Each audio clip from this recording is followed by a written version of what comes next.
আল্লাহ রাব্বুল আলামিনের যে আয়াতে কারিমা আল্লাহ পাক যে সূরাতুল ফাতিহা নাজিল করেছে, ৫ ওয়াক্ত নামাজে সূরা ফাতিহা পাঠ করা শিরক।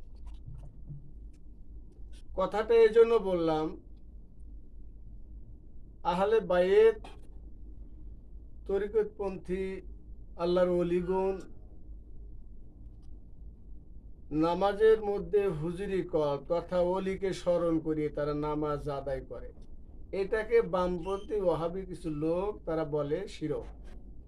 এটা যদি শিরক হয় তাহলে ৫ ওয়াক্ত নামাজও সূরা ফাতিহা কেরাত করা শিরক। কারণ বান্দা যখন বললেন ইহদিনাস সিরাতাল মুস্তাকিম, আল্লাহ আমাকে সিরাতুল মুস্তাকিমের পথটা দেখাও, আবার ঘুরে বলতেছে সিরাতুল মুস্তাকিমের পথ দেখাও, তাদের পথ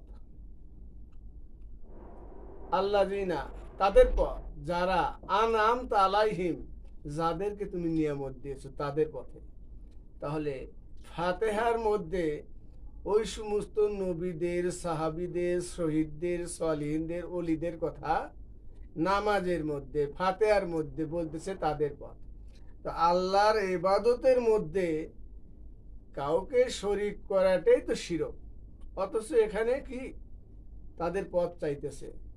এই জন্য লা সালাতা ইল্লা বিহুজুরি কালব, হুজুরি কালব ছাড়া নামাজ হবে না। এটাকে অস্বীকার করলেই, হুজুরি কল্পে অস্বীকার করলেই সূরা ফাতিহা ৫ ওয়াক্ত নামাজে কেরাত করা